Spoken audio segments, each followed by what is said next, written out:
Vishnu Modanwal, computer trainer as well or language trainer, and you are watching communication and computer training. Guys, इसके पहले वाले मेरे video में आपने देखा कि मैंने बताया हुआ है कि आप अपने बॉडी लैंग्वेज को कैसे implement other as well, right? तो ये सारे पॉइंट्स है गाइज, आप उसको अगर आपने उस वीडियो को अभी तक नहीं देखा है तो प्लीज़ डिस्क्रिप्शन बॉक्स में जाइए, लिंक पे क्लिक कीजिए और उस वीडियो को पहले देखिए और उसके बाद इस वीडियो को देखिए, क्योंकि ये उसका सेकंड पार्ट है, तो आप ज़्यादा अच्छा से समझोगे, ठीक है? और लेट ना करते हुए वीडियो को स्टार्ट करते हैं। गाइस, मेरा जो पॉइंट है वो है आपका आई कांटेक्ट। जब आप कोई भी स्पीच डिलीवर करने जाते हो तो हमारा आई कांटेक्ट उसमें बहुत इंपॉर्टेंट है। लेकिन गाइस, वहाँ पे भी हमको दो चीज़ें देखनी होती है। आप जब भी जाते हो तो स्टेज पे जाते हो तो हमको दो चीज़ें मेंटेन करनी होती है। तो मेंटेन क्या करना है? आई कांटेक्ट को दो चीज़ें मेंटेन करनी पड़ती है। पहला आपका ये स्टेज एरिया मेंटेन करना होता है, ठीक है? और दूसरा जो आपको मेंटेन करना होता है वो ऑडियंस को मेंटेन करना होता है, ताकि आप सबसे आई कांटेक्ट कर सको, ठीक है? तो बेसिकली जब हम स्टेज पे जाते हैं तो हमको समझ में नहीं आता कि हम एरिया मेंटेन करें स्टेज का या फिर ऑडियंस को मेंटेन करें। और ऑडियंस को अगर ऑडियंस से आई कांटेक्ट करें तो किसको किसको करें? बहुत सारे, एक ऑडियंस तो है नहीं, बहुत सारे लोग हैं, तो किससे आई कांटेक्ट करें बोलते समय? तो गाइस, आप इसके लिए दो पॉइंट सेट कर सकते हो। एक पॉइंट तो आप अपने स्टेज के लिए सेट कर सकते हो, राइट? एक पॉइंट आप अपने स्टेज के लिए सेट कर लो, दूसरा पॉइंट आप ऑडियंस के लिए सेट कर लो, ठीक है? करना क्या है हमको अगर स्टेज कवर करने हैं, अगर आप स्टेज कवर क्यों करना है? स्टेज अगर आप कवर करते हो तो पीपल को आप अच्छे से कवर कर सकते हो, ठीक है? तो क्या करते हैं हम स्टेज के लिए 3 पॉइंट सेट करते हैं। जब 3 पॉइंट आप सेट करते हो, पहला सेट करो राइट, दूसरा सेंटर, तीसरा लेफ्ट, राइट? यानी पहले हमको राइट में जाना है, फिर सेंटर में आना है, फिर लेफ्ट में जाना है। देखो गाइस, पहला पॉइंट आप बोलो तो राइट में जाके बोलो, दूसरा वर्ड सेंटर में आके बोलो, तीसरा वर्ड लेफ्ट में जाके बोलो, फिर चौथा वर्ड वापस से सेंटर में आके बोलो और फिर से राइट में जाके बोलो। ऐसे करते हो क्या हो कि आप पूरे ऑडियंस को कवर कर रहे हो, राइट? उसके बाद हमको सेम रूल ऑडियंस पे भी अप्लाई करनी है, अगर हमको आई कांटेक्ट प्रॉपर रखना है तो, राइट? क्या करना है? हमको भी वहां पे 3 पॉइंट सेट करनी है उन ऑडियंस के बीच में। अगर आप 3 पॉइंट सेट करते हो तो पहला पॉइंट आप राइट में देख के बोलो, दूसरा पॉइंट आप सेंटर में देख के बोलो, तीसरा पॉइंट आप लेफ्ट में देख के बोलो, फिर वापस से सेंटर में देख के बोलो, फिर वापस से राइट में देख के बोलो। तो आप इससे करते क्या हो? इससे आप एक तो आप अपना आई कांटेक्ट मेंटेन करते हो, दूसरा आपका स्टेज जो एरिया है वो उसको मेंटेन करते हो। और जब गाइस, जब आप चलते हो ना, लेफ्ट राइट सेंटर जब चलते हो ना, तो ऐसे दो चीजें होती हैं। एक तो आप सोचने का टाइम पा जाते हो, अपना कॉन्फिडेंस लेवल अप कर लेते हो, राइट? सोचने का टाइम पाते हो और कॉन्फिडेंस लेवल आपका अप होता रहता है जब आप चलते हो। और कहीं ना कहीं मुझे ऐसा लगता है जब मैं स्पीच देता हूं और चलता हूं तो मुझे तो बहुत ज़्यादा कॉन्फिडेंस मिलता है। इसलिए ये टिप्स मैं आपके लिए मैं बोलता रहता हूं ना अपने हर वीडियो में, that this video is about everything and tricks. तो ये टिप्स एंड ट्रिक्स है, ये जो 3 पॉइंट मैंने बताया ना, टिप्स एंड मुझे मेरी वॉइस की वजह से जाना जाता है, राइट? ओके, तो नेक्स्ट जो पॉइंट है वो है get attention back to the audience. Guys, ऐसा होता है कि जब हम अपना स्पीच देते हैं तो कभी कभी ऐसा होता है कि ऑडियंस का जो अटेंशन है वो खोने लगता है।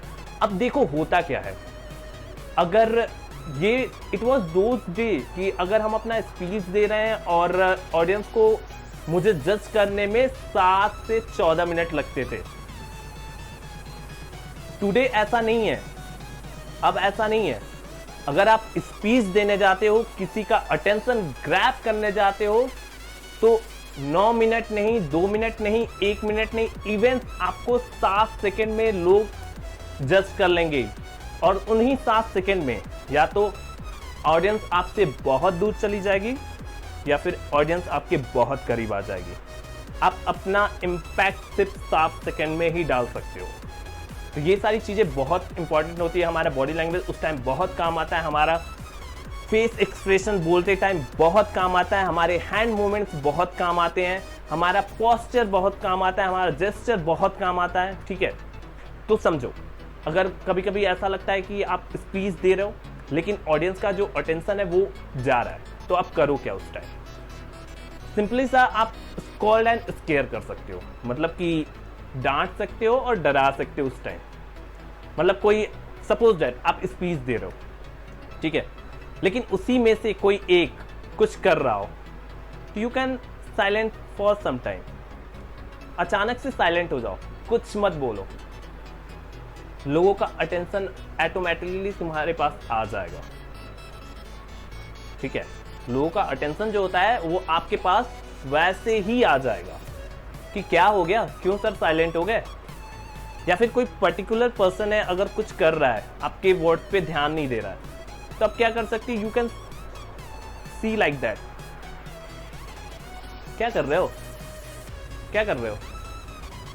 तो वहां से भी आप अटेंशन ग्रैब कर सकते हो, राइट। दूसरी चीज है कि अगर ऐसा आपको लगता है कि हमारा जो स्पीच है वो थोड़ा बोरिंग जा रहा है, तो उस समय आप क्या कर सकते हो कि लोगों से क्वेश्चन पूछ सकते हो, कोई भी क्वेश्चन पूछ सकते हो उस टॉपिक से ही रिलेटेड, या फिर टॉपिक से बाहर भी पूछ लो। आपने सुबह नाश्ते में किया क्या था? वैसे मैंने भी किया था, लेकिन मुझे भूख लग रही है। You can say like that, I am just joking, right. Okay, तो ये पॉइंट होते हैं कि आप ऑडियंस से कनेक्ट कैसे हो रहे हैं। ठीक है, अब हम बात करते हैं हमारे पोस्चर की, जो बहुत इंपॉर्टेंट होते हैं। पोस्चर में गाइस क्या होता है कि हमारे जो फॉर्म होते हैं वो हमेशा आउटवर्ड फेस करते हैं, फॉर्म फेस आउटवर्ड ऑलवेज। जैसे कि हमारा ये फॉर्म हुआ, ये हमारा फॉर्म हुआ, ठीक है। अब हम जब भी हम अपना हैंड मूवमेंट करते हैं तो हम इसको ऐसे देते हैं, ये हमारा आउटवर्ड फेस कर रहा है। अब समझो इसको, इसका मतलब क्या है? जब आप ऐसे करते हो तो आप कुछ भी, कोई भी चीज दे रहे हो, ठीक है, जो भी आपके पास इंफॉर्मेशन है वो दे रहे हो, राइट। तो हमारा जितना भी इंफॉर्मेशन होता है वो हम ऐसे हमेशा जितने भी हैंड मूवमेंट्स करते हैं वो सारे बाहर की तरफ शो करते हैं, इसलिए हमारा फॉर्म जो होता है वो आउटसाइड फेस करता है। ठीक है, दूसरी जो चीज होती है कि नो क्लोज स्टैंड। अक्सर लोगों को आप देखते होंगे कि लोग जाते हैं स्पीच देते हैं तो क्या होता है कि लोग अपने हाथ ऐसे फोल्ड कर लेते हैं। अगर मैं अपने हाथ ऐसे फोल्ड करके बातें करने लगूं, यार कैसा लग रहा है? हमें ऐसे बिल्कुल भी नहीं करने हैं, हमें एकदम फ्रीली खड़े होने हैं, बोलना फ्रीली है, नेचुरल बोलना है। ठीक है, ओके। उसके बाद हमें नेक्स्ट पॉइंट क्या केयर करनी है कि हमें कभी भी फिंगर पॉइंट नहीं करना है। ठीक है, लोग फिंगर पॉइंट करते हैं, नहीं नहीं तू ऐसा है, तू ऐसा है, तू ऐसा है, तो ऐसे हमें कभी भी नहीं करना है, ये बहुत नेगेटिव मैसेज शो करता है। ठीक है, आप ऐसे कर सकते हो।